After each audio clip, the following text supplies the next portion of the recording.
Yo, how you doing, folks? Welcome to episode 50, the big 50. Didn't think I'd get this far, but we've got this far. We're actually 2 episodes away from a full year of streaming a live episode or a new episode every week on every Monday. This week we are joined by someone that I would like to say has become a personal friend over this year, someone that I've been involved in helping with some projects and working together on quite a few things. He's a really interesting and creative character, so I'm very happy for him to be joining us this evening. He's worked in sort of music and event management for better part of 2 decades, I would say.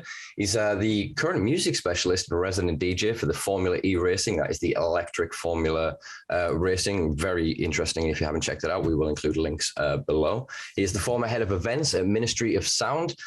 He is an advisor for Social Club TV, which is effectively the Cannabis Netflix straight out of Cali. If you haven't heard of it, check it out below.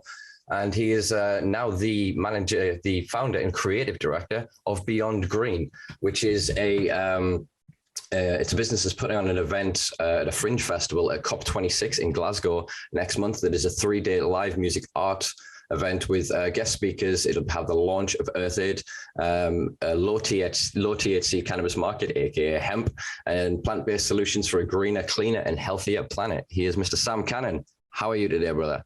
Hello, Simpa. How are you? Good to be speaking with you, man.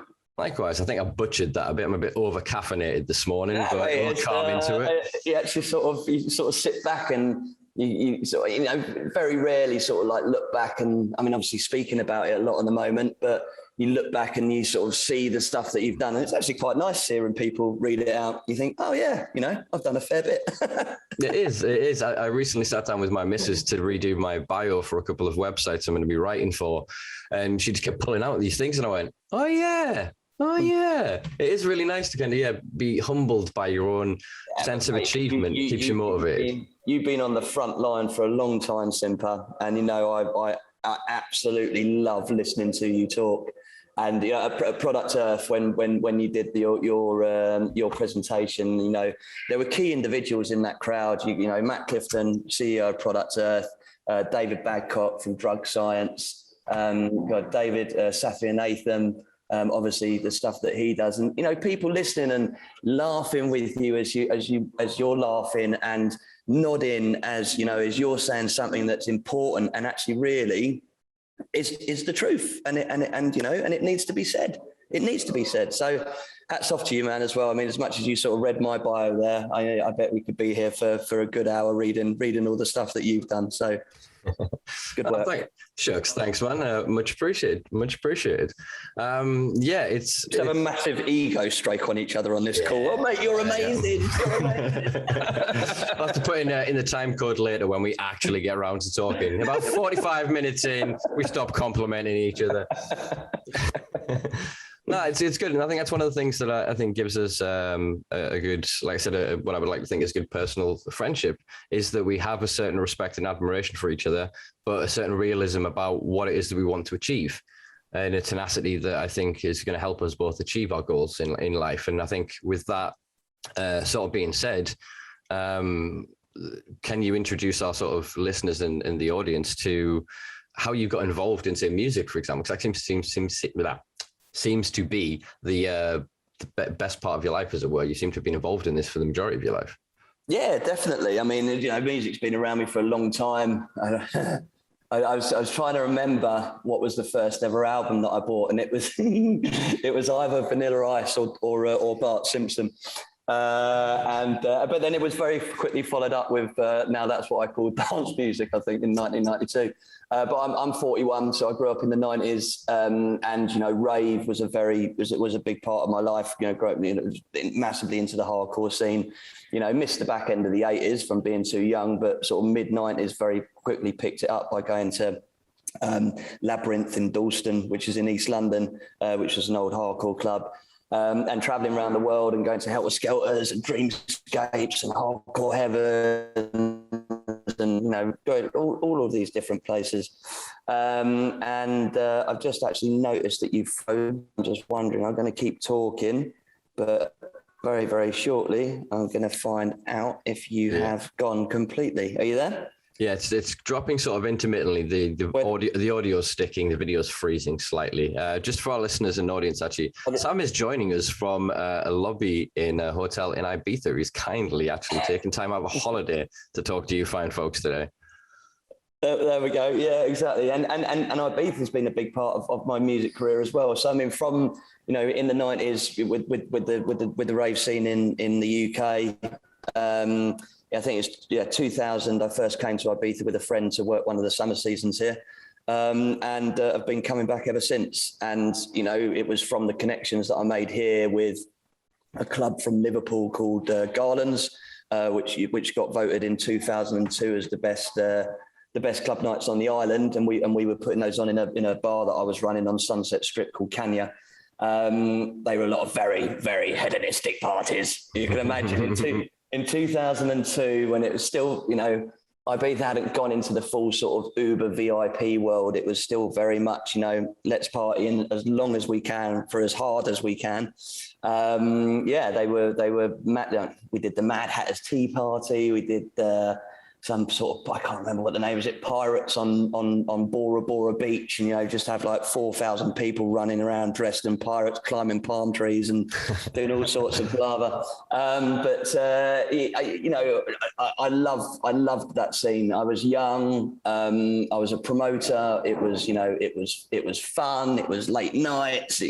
What's not to love. I lived in Ibiza for 4 years. Came back to the UK, lived in Liverpool for 2 years promoting Garlands, and then moved back down to London to work with Ministry of Sound, where I was there for 10 years, touring with them. Ran a brand called Head Candy, as well as the Ministry parties, and was very, very lucky to travel around the world and put on parties, everything from weekly residences here in Ibiza to tours across America, South America, Australia, you name it.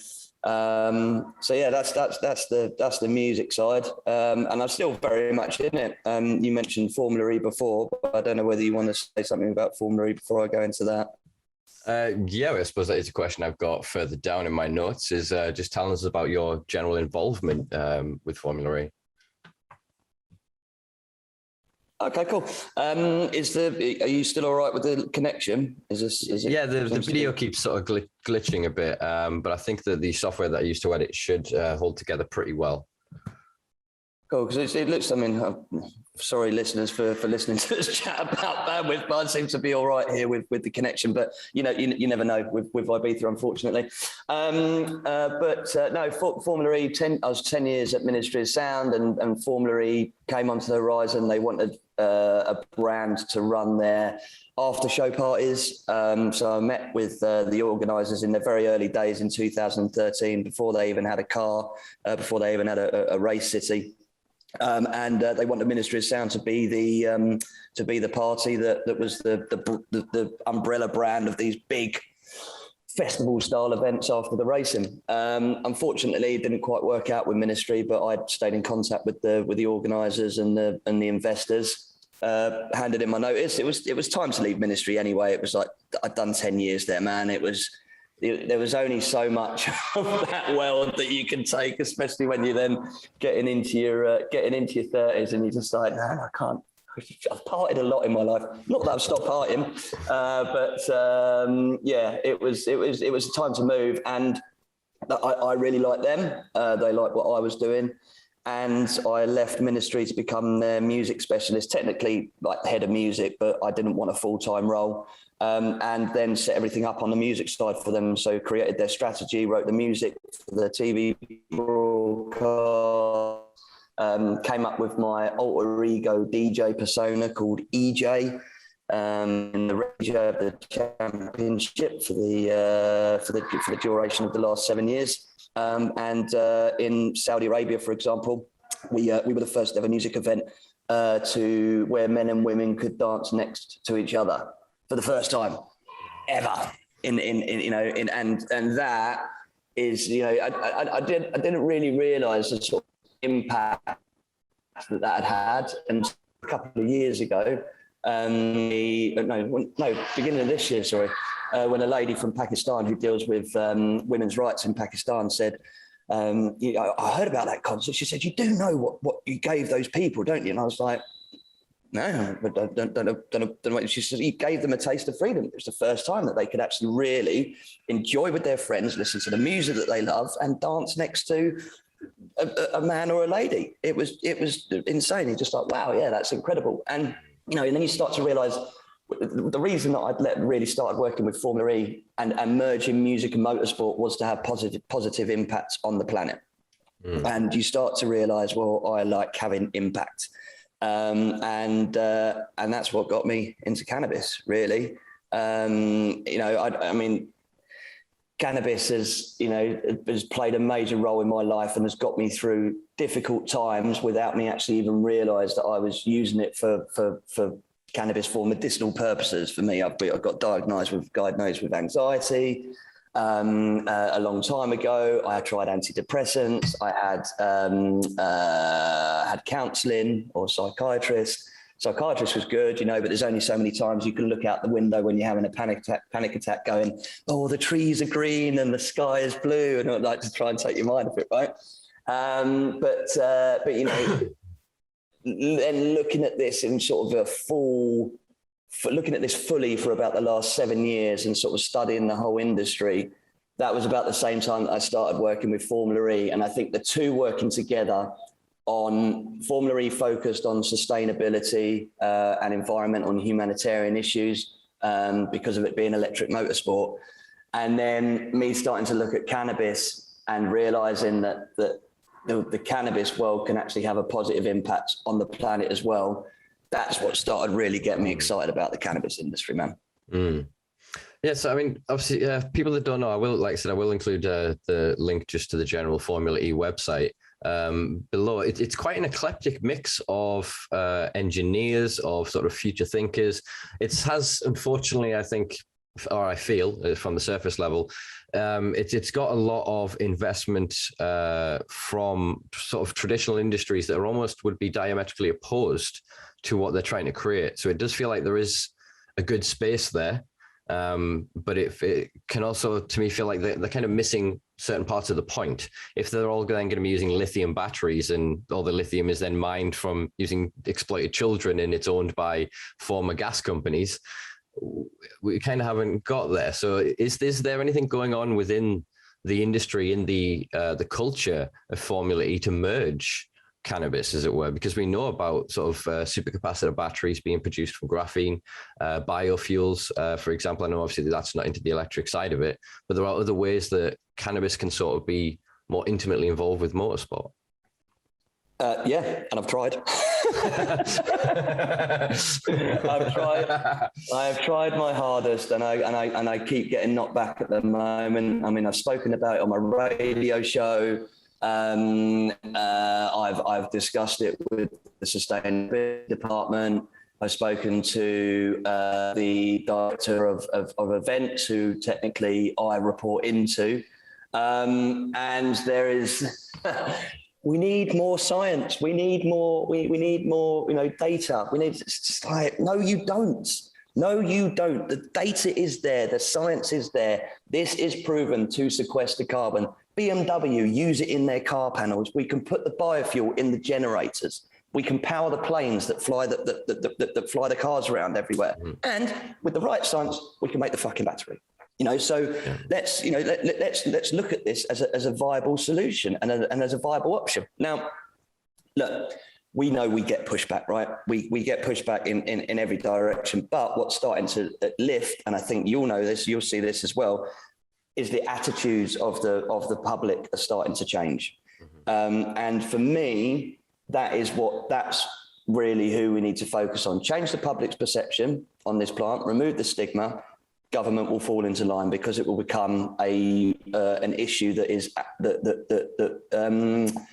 pulls votes and puts people into power. Going back to Formula E, it's difficult because Formula E it's an international championship. They race in places like Saudi Arabia, where this is still very, very frowned upon.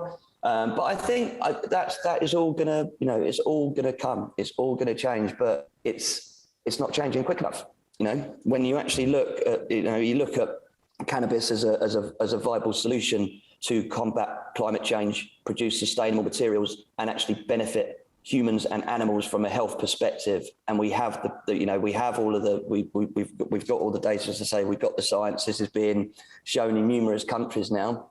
The government should be putting their foot on the accelerator, because we are hurting as humans, and we are hurting as a planet, and cannabis can be here to help with all of that. Do you think that then cannabis is compatible with the current operating system of the world? Because in the same way I kind of alluded to before about having the same power structures, as it were, creating the solutions to the problems they created, it feels like much of the same, that then if we end up over corporatizing cannabis based on just enough of the knowledge to get us through the door, and we don't then continue to do the research, adapt and evolve and change to actually be constantly humbled by a lack of awareness of this, ultimately, because we're still page one of the cannabis book here, that then we could we almost miss this, because then you end up with a recreational market in America, for example, that is producing more CO2 than the actual biomass material it's producing is sequestering. Mm-hmm. That's in it. How they've managed to do that is insane when you really think about it. You then have these industries over here that, say, for example, with low THC of hemp. We know that limits the productivity of the plant. We know that it actually reduces the protection of the seeds. We know that THC is basically evolved to protect the seed casings, to protect the next generation of cycles of seeds. But because then we're following legislation that's creating profit in various industries, we're missing the potential of just growing cannabis for resin over here, roots over here, biomass over here, from one plant, one yield. Mm-hmm. So do you think that can cannabis become capitalized like this, or like will it end the war, or will it just kind of continue on to stage two? I think there's a chance that you could go into this prohibition 2.0, which everybody talks about, right? But for me, it's very, very simple. Legalize cannabis for all purposes. Yeah. But with that, you do need some form of, you can't just go, right, everyone can grow it on mass scale. Everyone can, do whatever. No. Yes, people can grow it for their own personal use, because if they, then that's an affordable product. But, people make wine at home. People make their own beer at home. People make their own gins at home. I don't want to make any of that at home. I can't be bothered. I'm not interested. Growing a cannabis plant, yes, I would be very interested growing that at home. But I would think I'd much prefer to walk down the road and go to a dispensary, go to a chemist and actually purchase what I know has been grown, that is a brand that is recognized by someone who I know or has the right ethos and the right ethics. And it needs to be looked at, in this detail. And this may be why it's taken so long to push over the line, because people are still scratching their heads, especially here in the UK. Well, we are super overcautious with everything.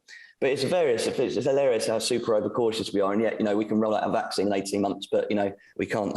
We still say that we need more data for the health benefits of cannabis. But I don't, if the government try and regulate it too much, a little bit like America, you're still going to have the adult regulated market, and you're going to have the black market. That's or the legacy market, as everybody likes to call it now. The legacy market growers should be allowed into the regulated market without shadow of a doubt, because they're the people that have actually driven this for many, many years. And I think there just needs, I was listening to, so I'm jumping around a little bit here because it's such a good question, right, and I'm thinking how to answer it. But, I was listening to Steve D'Angelo's brother on his platform the other day, Andrew D'Angelo, who I really like. Steve's obviously the face, but, Andrew is a really clever guy and says some fantastic things. And, he's talking about the stoner culture and actually coming together to produce the right industries. And I think it will be it will be the commercialization of cannabis that will get us to the right industry that we want globally.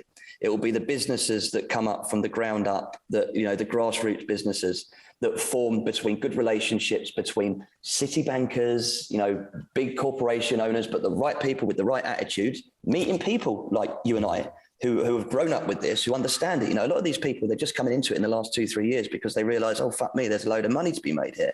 But yes, there is a load of money to be made here.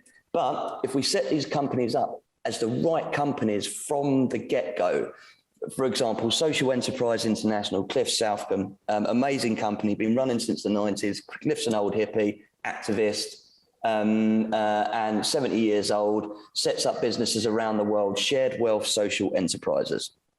Simple.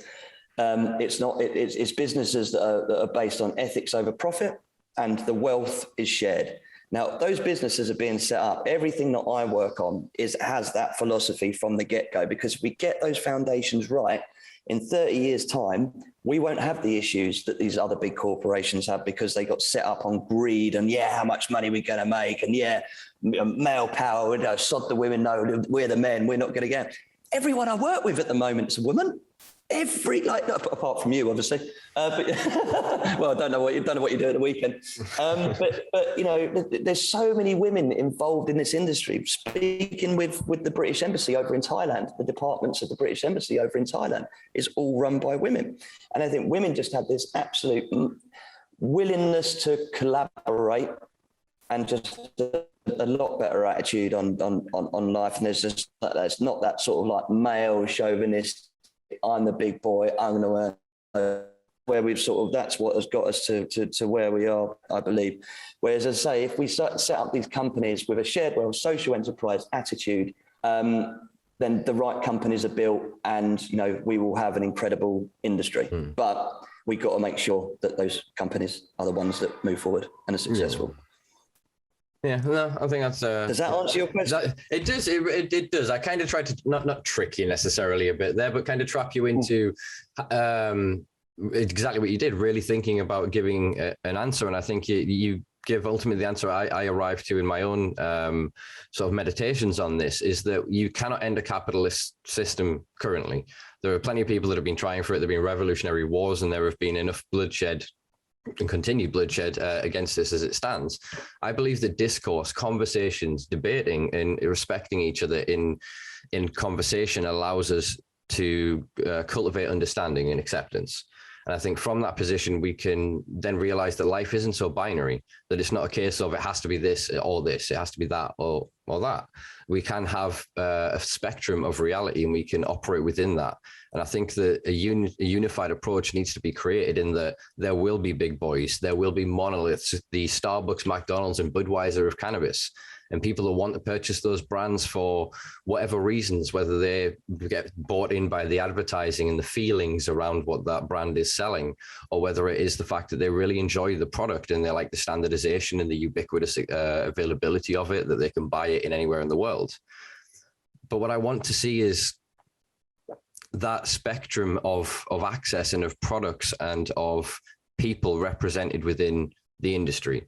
That, as you said, everybody that has grown up from being an active, as it were, part of the stoner community, part of the cannabis community, the rebels, the defenders, the healers, the leaders, the champions that have grown up in this industry, that have been silenced and hidden behind this monolith of fear that's been created by prohibition. I think that if that veil is to be lifted for the big boys, it has to be lifted for all of us. So I think that brings us on to this sort of the next section, as it were, of this podcast, the main focus of it, which is what you're doing with Beyond Green, which I think is quite an innovative sort of project. I have my umbrances with maybe some of the terminology, but we'll gentlemanly discuss that shortly. But yeah, I think it's a great idea. Exactly what you spoke of before. We no longer need to win over the politicians or the people in too many places of authority. We need to win over the hearts and minds of the people. And if we can show them the potential of this plant, the power of it, its potential in commercial, industrial, medicinal, private usage is phenomenal. So with that, can you tell us a bit more about Beyond the Green? Sure. So Beyond the Green is sort of I think it's like third stage of what we actually tried to do in Glasgow next month. So in Glasgow next month is the United Nations Climate Change Summit, which is called COP26. And this is where all of the nation states gather each year to discuss the climate change solutions, and how we're going to move forward to be more sustainable on this planet. Last year it didn't happen. This year it is finally happening, but it produces important milestones. So in 2013, the Paris 2030 agreement was agreed on, and that is that all nation states are to reduce their emissions by 50% by 2030, or lower their emissions by 2030 to become net zero or carbon net zero by 50. So that means that we're no longer pumping CO2 up into the air, and if we are still pumping CO2, we are pumping carbon into the atmosphere. We're mitigating it with other solutions, such as planting trees and planting hemp, which is what we are trying to push. So we, with Jamie Bartley from Unite Hemp, and the British Hemp Alliance, Scottish Hemp Association, Northern Ireland Hemp, Hemp Co-op Ireland, and a number of businesses in the UK, including Social Enterprise, Unite Hemp, and Vitality, Freeman Hemp, created an umbrella company called Health and Environment Management Project, which, if you take the first letter of each of those words, HEMP, and we presented that to the UK government to showcase hemp and cannabis as a tool to combat climate change, because cannabis can actually sequester. I'm going to be careful with my numbers here, because there's still a lot of science to do. So if you go on the lowest possible number, hemp can sequester 4 times more atmospheric carbon than trees. But they do think that it can be 20 times more atmospheric carbon than trees. And that can... Sorry, it could be if that hemp happened to be cannabis, but we'll discuss that shortly. That's very, very true, because if you have high THC, you're sequestering more carbon, I do believe, but I'm not the scientist, but that's probably what you're going to come up with. In this country, we have this 0.2 threshold, which is absolute nonsense. That should fall in line with Switzerland, which is 1% THC threshold for all hemp products, and then anything above that does become either adult use or medicinal. But focusing on the way how we've molded this, we want to present cannabis as a tool to combat climate change. And that's what we did. We presented that to COP26, who is essentially the UK government, and our proposals got knocked back. Now, whether that was because they had 4,000 applications or whether that's because it was cannabis, who knows? But every cloud's got a silver lining. I used my promoter history and music history to go to Glasgow, find a venue called St. Luke's, and set up a fringe festival to run alongside COP26 on the 5th, 6th and 7th of November at St. Luke's, which is in the east end of Glasgow, which is a beautiful church that's now been converted into a 650 capacity music venue. And we've got that for the weekend, the grounds that it's on. We're building a structure outside. We're hosting a hemp market. We've got panels and talks from all different areas from the cannabis industry, from yourself, Professor Mike Barnes, Hempen, all of my group from Health and Environment Management Project. We've got drug science. Who else have we got? Hopefully, fingers crossed, we'll have Love Hemp, because I really want to try and get Anthony Joshua. That'd be fun. We are presenting as a fringe festival, cannabis versus climate change. And with everything that's going on whenever you turn the TV on, whenever you look at the newspaper, climate change is apparent, right? And whatever you decide, there's the the climate change naysayers and, whatever you decide, look, science proves that we have, and this is through history as well, we've over-farmed our land. We've dug up all of the fossil fuels, which is where the carbon was sitting, and we pumped that up into the atmosphere. That has then basically increased the carbon in the atmosphere. So when the heat comes down from the sun and actually tries to escape the world, it kind of acts as like a little layer, blocks it, and it heats up the planet. And that's what's making the ice caps melt. It's what's creating, flooding. I had it in my own place in London. We were under about 2 foot of water at one stage. But the weather is shifting. Farmers in Africa are now really struggling to use their land. They've over-farmed their land, and the ground is absolutely destroyed because we put all the carbon back into the atmosphere. Now the carbon needs to be sitting in the ground, and that makes the ground more fertile, regenerates it, and you actually get larger crops if you actually manage to get carbon back into the soil. It just so happens that cannabis can sequester a lot of carbon. It can put it back into the soil, and you can make some incredible things out of it, from batteries to clothing to medicine to fuel to wood. The list goes on, right? 50,000 users, 25,000 users, whatever it is. It's a lot of users. We will be in Glasgow. They've tried to stop us again, to refuse a planning permission, a license to have another structure, but so we resorted down to one, but that's fine. And we're in the heart of the East End of Glasgow, and which is just about to go into its redevelopment stage. It needs a bunch of sustainable building materials to help with the redevelopment. And what makes building materials? Mm-hmm.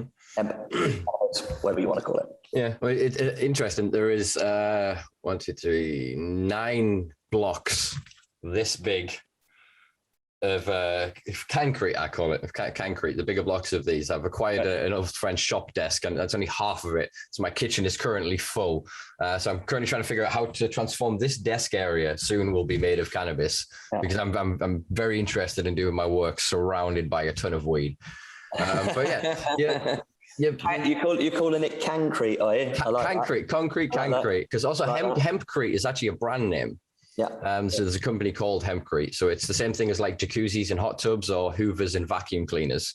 So if we're not careful, we end up then solidifying a brand as being the only player in an industry that is so ubiquitously, the technology within it is so ubiquitously available. It's literally powdered limestone, crushed cannabis herd, and water. Some people, you put silica and other things and other materials into it to bond it. But basically, there's your recipe for it. And it's about as creative as you want to get with it. But it does bring an interesting, or we'll come on to an interesting point that. And there's a bridge. Oh, I do apologize, folks. I think our signal is playing up. Are you back? Yep, we're back. Sorry, last thing I heard there was you saying there's a bridge. There's a bridge. There's a bridge in France that's made out of concrete, and I believe it is 800 years old, perhaps. Well, might want to check that. I'll give it a quick Google while I tell this anecdote. I met a guy recently. I say recently, a few years ago, and he works for a company in Australia. Was then headhunted out to Canada. And they were working on a research project that was suggesting that some of the major monolithic structures around the world that we're looking at and going, how did humans cut that stone? How did we create that stone? We didn't. It's petrified concrete that when it sequesters enough carbon through it goes through a process of effective fossilization. So they were looking at a process to try to create speed. What do they call it? I can't remember the term they use, but like conversion of it and basically petrifying it effectively. Mm-hmm. So making it even harder than just concrete. So like the next generation.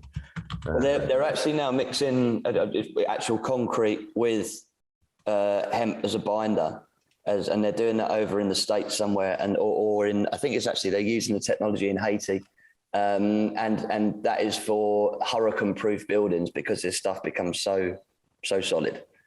So I mean, it's amazing. It's amazing. But I mean, this is just the sort of tip of the iceberg on what we can produce, as you mentioned, like supercapacitors, batteries, and the fact that you can grow those.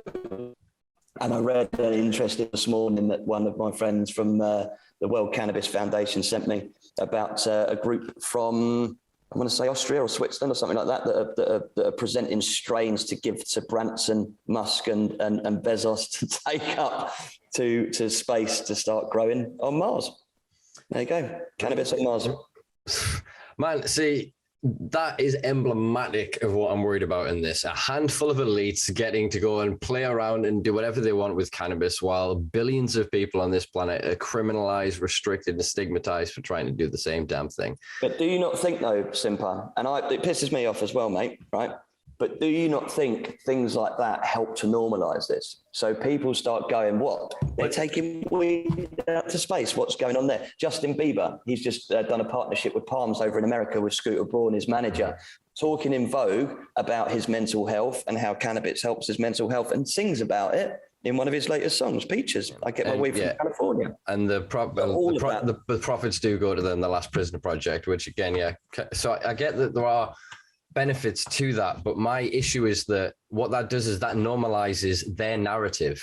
That normalizes a world in which hemp is a thing, medical cannabis is a thing, wellness is a thing, and then there's the druggies, and then there's all certain areas you're allowed to, as long as you pay enough tax and we're profiting from it and we control it, then you're a respectable consumer.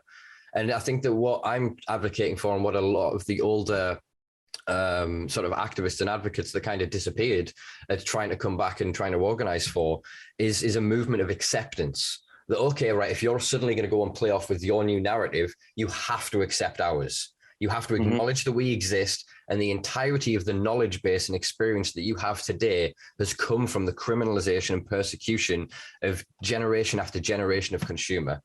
And that's what I advocate for. That's why I get so annoyed with it. I agree there is going to be that progress and that push forward. And as I've said, I want cannabis to be so hyper normal that it's boring. I don't want to have to do this. So the faster they do that, that drags us with it. Oh yeah, you know, I'm going to be sat 50-year-old when the war is completely over and all drugs. Signing up, I'm being ambitious there. But I will be grey and old and wrinkled from the fight. Sat in some like drug consumption lounge where you're allowed to do whatever you like. Sat in the back going, this was illegal once, you know. We had to fight for this. We stood outside Parliament with plants for this. Yeah, man, I don't know what I want to do with life. I really don't, but I feel an obligation. I feel it necessary that while everyone gets excited and we can and often do run away with, oh, this and this and this, the future is coming. It is generated every day, but every day we move further away from the legacy, the actions, the fucking sacrifices of the generations that came before.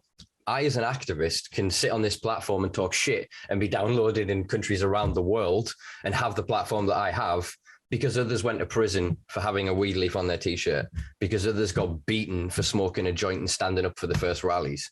You know, I mean, we've come a long way, but we cannot go or continue to go much further unless we solidify the heritage that brought us here, because otherwise we risk tomorrow rewriting today. That continual perpetual cycle until eventually 30, 40 years from now, exactly that. There's idiots like me sat around somewhere going, this isn't what happened. This isn't what happened. We lived it. It went da, da, da, da, da. Whereas then the Starbucks, the McDonald's, the whoever get to go, we were the ones that championed and changed the law thanks to us. And they just destroyed the legacy, the sacrifice and the suffering of millions, if not billions of people on this planet. And they did. You know, and it's absolutely horrific, but they did that, you know, they did that to, you know, black and brown people, for example, you know, and race. And this is where this all stems from is, you know, it really is racism and corporate greed. And, you know, and Henry Anslinger, and coming out of alcohol prohibition, they needed another area to focus on, and they you know, they couldn't pick on black and brown people and Mexicans anymore because of race, so they decided to pick on them because of the drugs that they're consuming. Plus, you know, the white kids were starting to go to the jazz clubs and having a great time. So here we go, reefer madness. If you smoke this, your white daughter will be raped by a black man. It's insane. So, but that, you know, and then you look at the history of you know, of black people and slavery as well, and what, you know, their tribe had, we're a tribe, and those people have gone through it, and they've had a history, and still they are, it's how people are treated on this planet. And unfortunately, we are still as a tribe being picked on, being discriminated against. And but I do think, as I say, that it's changing the public perception and getting people to stand up and say, no, this isn't right. I'm going to talk about it. Like, what happened with in Black history. I don't know enough about Black history, but I know that this whole story is embedded with racism from the 1930s. But Black individuals, Black key members of their society, Martin Luther King, I forget the lady that wouldn't stand up on the bus. I do apologise, but these key individuals stood up and said, "No, we're not standing for this anymore," and rallied the troops behind them. And that is what we need to do with this. We need to stand up and we say, "No, this isn't right," and we want it changed. And when there is enough people standing up and going, "No, this isn't right, we want it changed, and this is the way how we want it changed," that is when the right decisions are made and we get what we want. Yeah. I think it was Rosa Parks, I think was who you were looking for. Parks, yeah. Sorry, that's one of the disadvantages of smoking cannabis. Huh? Hey, you'd be surprised. I have amazing recall most of the time. You do. But no, you are right. You draw parallels. I mean, it is still a racist sort of seeds and roots within the war on cannabis within the UK. In fact, I would argue more so, because the prohibition of cannabis from the UK, or from what was then Britain at the time, I suppose, or the Great English. I say that with all irony for anyone who couldn't see that smirk on my face. With the East India Trade Company. So what then happened with colonization? So colonization then became controlling of resources, especially one of the things we found out there to be cannabis indica, or what is cannabis of India, which is what indica is, of India. So then when we started to control and commodify these resources, we then discovered that actually the restriction of the access to a basic resource that is used ubiquitously in their culture, whether it be for spiritual practice, therapeutic practice, for individual relaxation or intoxication, or euphoric experience. We then discovered actually we control it. If we regulate it, we restrict it, we then had more power within those areas. And it then kind of morphed and mutated out of that then when it went to the colonies and global prohibition sort of really started to take hold, the racist ideas with the restrictive capitalist ideas got so embedded together that they didn't really notice the difference. It wasn't until exactly Martin Luther King, Malcolm X, individuals like this that really stood up for Black civil rights in America, that there was this progress and this recognition that we're, oh shit, yeah, white people are doing this too, that there are other groups that are doing these things. So then they had to try and cause this separation. I think what we're seeing over the past 50 odd years is this unsticking, them trying to go, well, wait, right, okay, we can't hate them exactly that for being a different race, for being a different religion, for being differently abled, different sexually orientated, etc. But we can still control and restrict the things that they like to do. So there's still the same almost mechanism, it's just not as explicit. Do you know what I mean? It's a lot more implied. It's a lot more hidden and nuanced within the system. And that's what I was sort of alluding to before about capitalism and cannabis, that actually the vision I have where everyone is truly free to profit is not necessarily anathema to capitalism, but it definitely rebalances the scales a bit. So I think that to honor again that legacy is not through randomized lotteries for minority licenses. I'm air quoting there for people because I mean minority licenses in with the term, the catch term they're using in America for disadvantaged backgrounds, people who are from ethnic minorities or disadvantaged communities, to get put into draws to potentially get licenses. Most of those licenses are then getting bought out by the big producers anyway. So it's an illusion of ownership. It's an illusion of participation, I suppose, in the larger system. And I agree that empowerment of the people is the best way forward, but I'm still, like I said, worried that the Justin Biebers, the Jeff Bezoses, the whomevers that then suddenly start advocating and moving for cannabis, if they don't know the legacy, they don't know the history, they wash over it and they replace it with a new narrative. I don't think they can. I think that's the wonderful thing about our industry, is that we have such a rich, colourful incredible historical stories that, you know, that can be told constantly. And I think that, you know, I think media will play a big role in that, in helping those stories get out. And once you can, if you can then market those stories again, that then tells, you know, that then tells the history. It's stuff that people can actually go back into and look at what's happened, look at how we've got to where we are. Because, you know, we're involved in this industry, right? We're in our little bubble. And as much as we think this industry is huge, it's not huge yet. I mean, in America, yes, it's, you know, it's everywhere, but the rest of the world is only just really emerging. As soon as, I mean, if you look at this, you look at the UK alone. Let's focus on our doorstep, right? You look at the UK alone.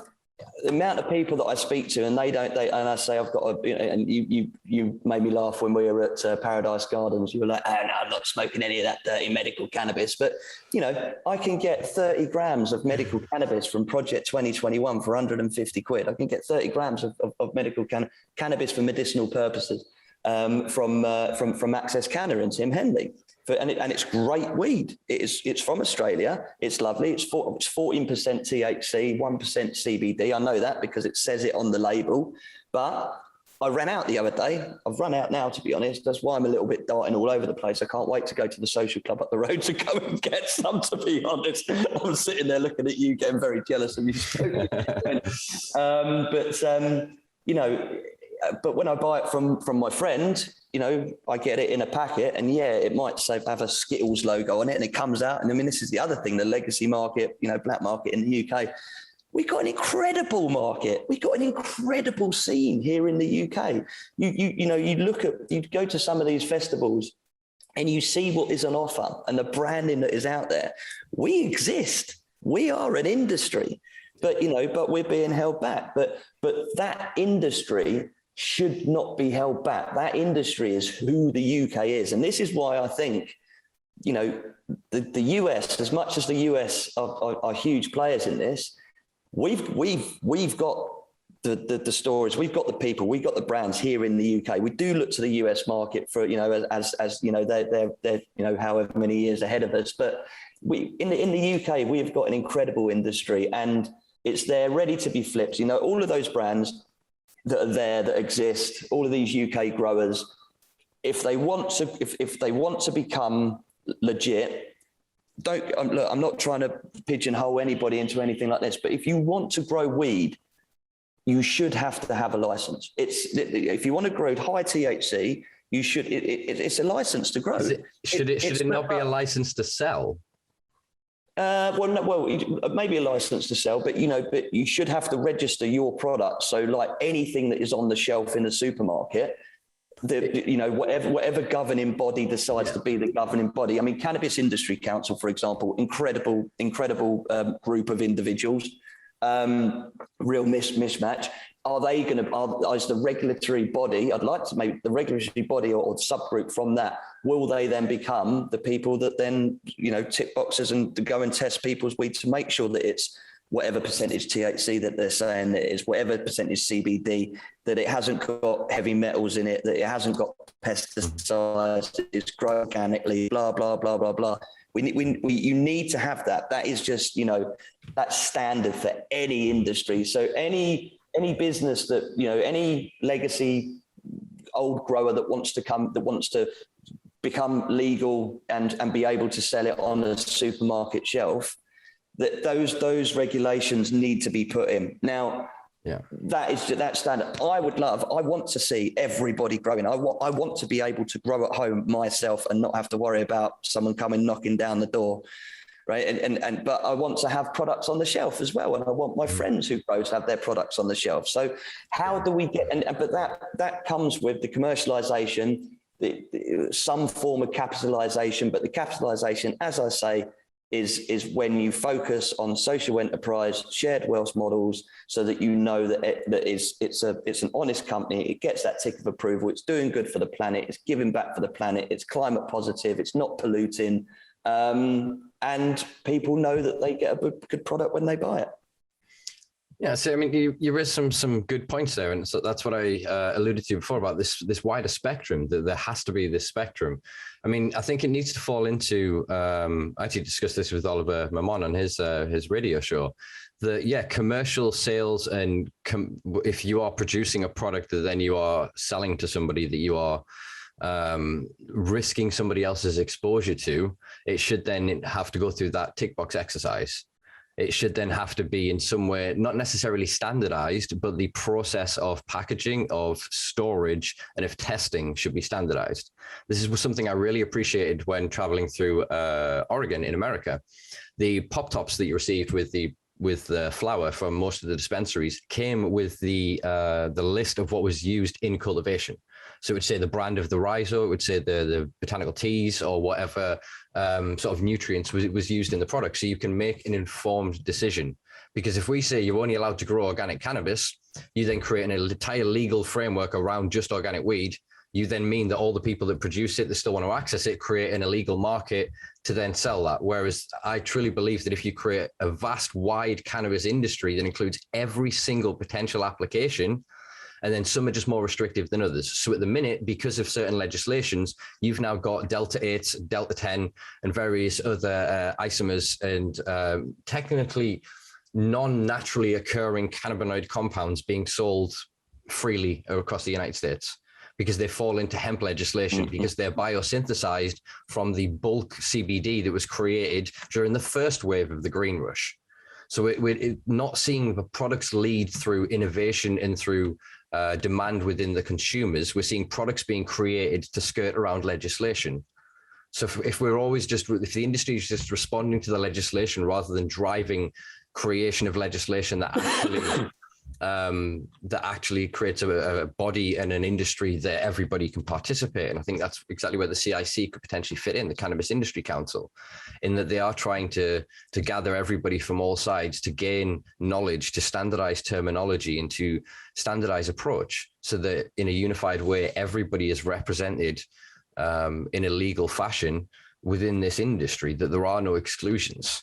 And ultimately, I think that the only way that will work is in a post-criminalization world for this, so that nobody for any crime, there is no crime really that you can be done for cannabis, that if you sell cannabis without a license, it's a fine. It's then a suspension of your trader's license or etc. It's dealt with in that way. And it's the driving license offense. No one is going to raid your house because you were caught on a camera and your car's tax was out of date. You'll be subpoenaed a letter. Someone will come around, maybe seize your car. You'll have to go through a very jovial process where a judge will look at you and just go, tick box. There will be no stigma. There will be no miring. There will be no hatred and that bit of villainous, that vile that is pushed on us as druggies, as dirty dropouts, as losers. Yeah, we're some of the most creative, compassionate, amazing people on the planet. Obviously, some are still, I can't speak of all drug consumers, you know. And it's true though. You have people that are sober and a teetotal that would never touch any substance, that still never amount to anything in their lives. They actively make the wrong decisions every day. They worsen their reality around them. They're not the nicest people. Then you've got people that consume everything all day constantly, that destroy themselves and probably die prematurely, but they have a wonderful existence. They're happy with their life and they touch the lives of so many other people. And there is an entire spectrum of billions of people's experience in between. We can't legislate for this. Do you know what I mean? And that's the thing with cannabis, is it's not going to fit in one piece of paper. It's not going to cover all of this. Exactly. And I go back to my original point, legalize cannabis for all purposes.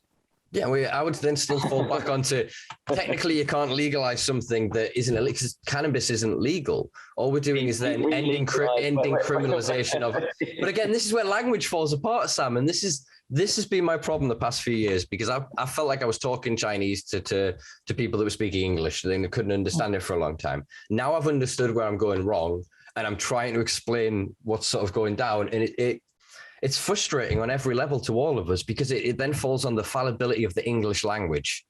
Because we have legalese, these compounded legal terms, and then we have colloquial language that we understand to use, then we have defined terms, so that when one of us says hemp, we have to figure out which one it means. If somebody says then cannabis, what are they meaning?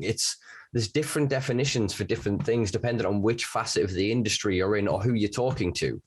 So you can end up having a conversation with somebody thinking you're talking about the same thing, and walk away with two very different ideas of what the hell has just gone down. And until there is that standardized language, that Rosetta Stone that we can all sit in a room together and go, this is this, then we're going to really struggle. And that's where I suppose I have this issue with hemp as a word. I understand its necessity in terms of it being a softer word than cannabis, it carrying less stigma and less sort of, I don't know, negative connotations.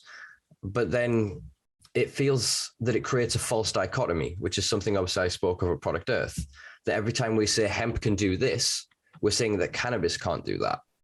And it creates this idea in people's minds that then the cannabis that's illegal and that the youth are riding around on their bikes in their hoodies and consuming is somehow something different than this thing that's going to sequester 325 kilograms of atmospheric carbon per ton when cultivated.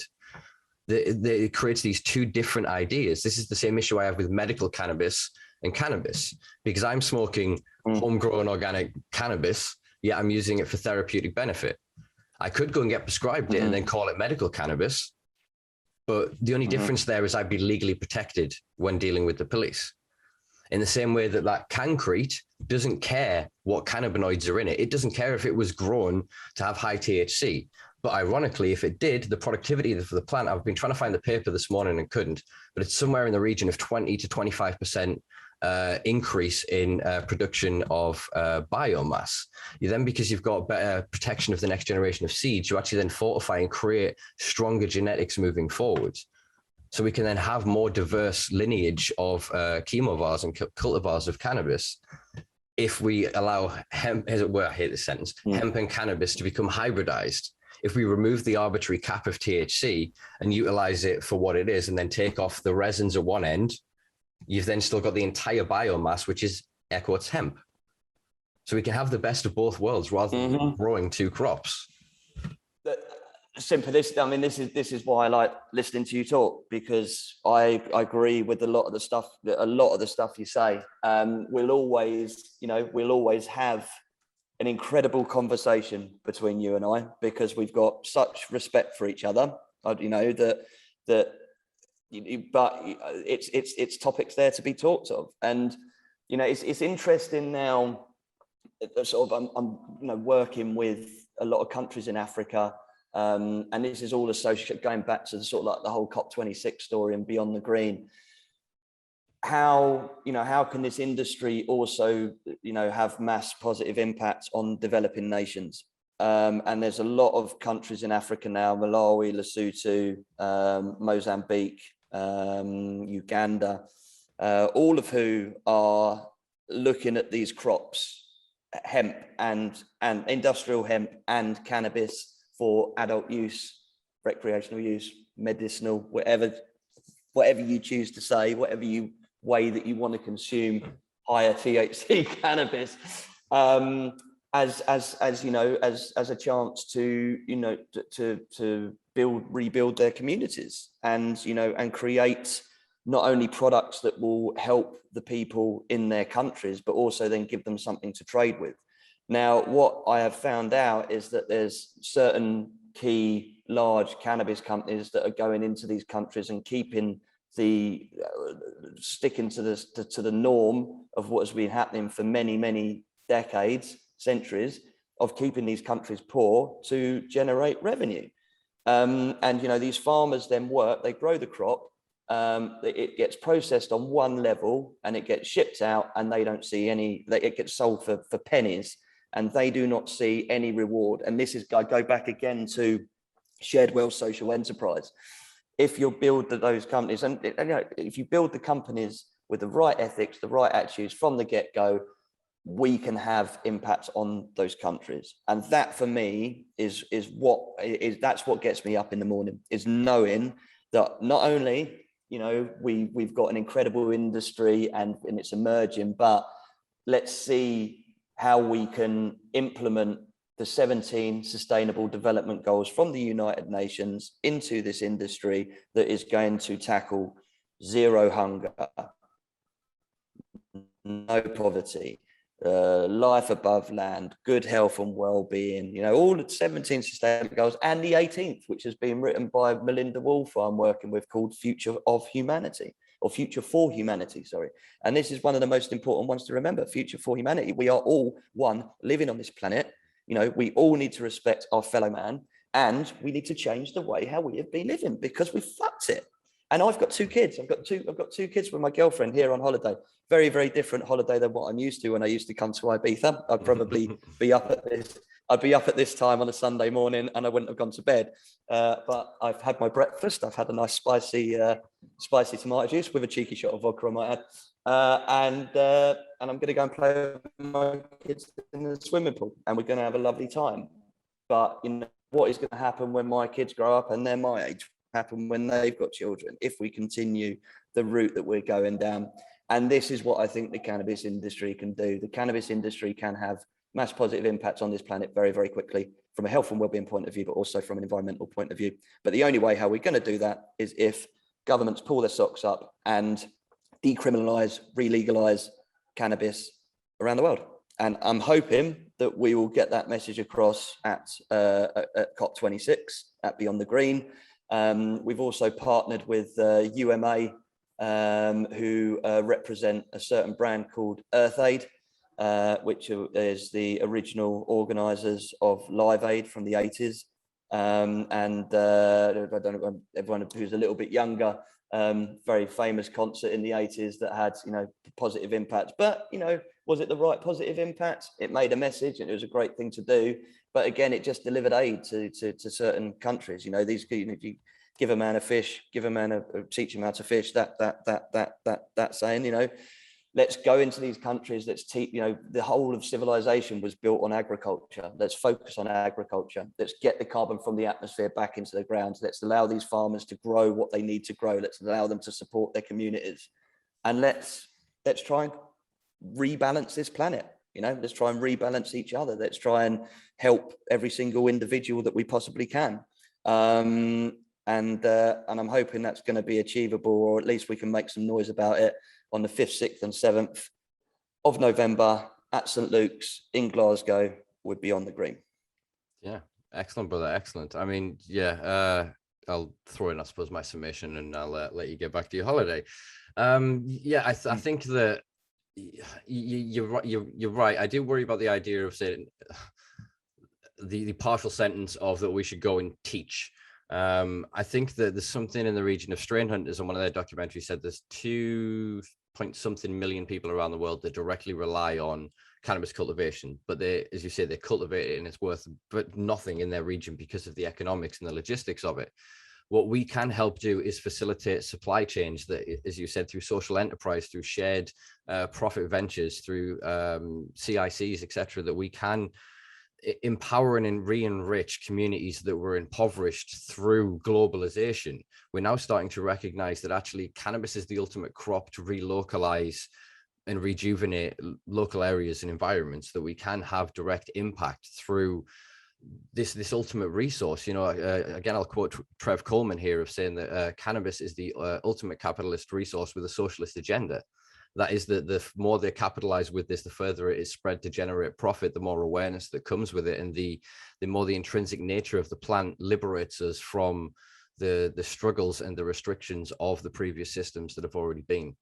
And I think, and I hope that my participation as well in Beyond the Green next month can help in some small way raise that awareness, because I truly believe that descheduling cannabis is the end of colonialism.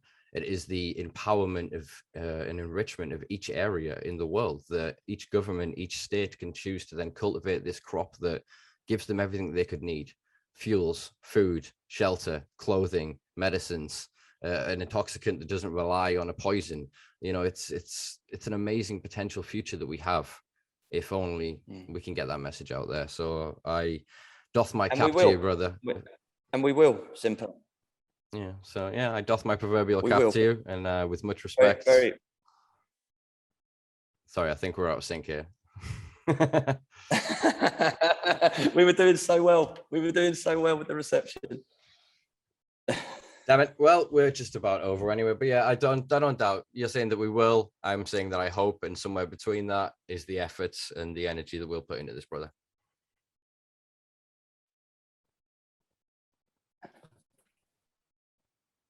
Sounds good, man. I think we've the- lost reception though.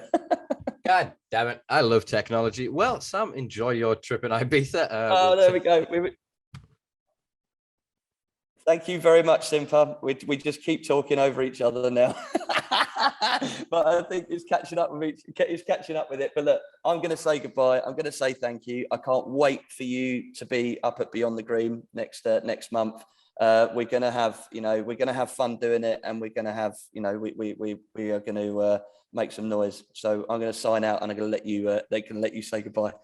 Oh, fuck yeah. Go on then. Piss off. Go enjoy the pool and all that lovely weather out there. I'll talk to these lovely people at home. I'll see you later, Sam. Thank you very much, brother. Cheers, buddy. Thanks, mate. Peace. Bye. Folks, that was Sam Cannon from Beyond the Green. Do check out that project. And yeah, really interesting dude. Hope you did enjoy that conversation, folks. Do check us out on patreon.com/Simpa Life if you want to help support this little project of mine. We are on all social media platforms at Simpa Life, and catch up with our weekly blog, Last Week in Weed, now at simpalife.com. I've been Simpa Carter. Next week is, I don't actually know because I don't have a note in front of me, so we'll find out soon. Peace and love, folks. I'll see you later. Yeah. I've spelled the word episode wrong on my notes.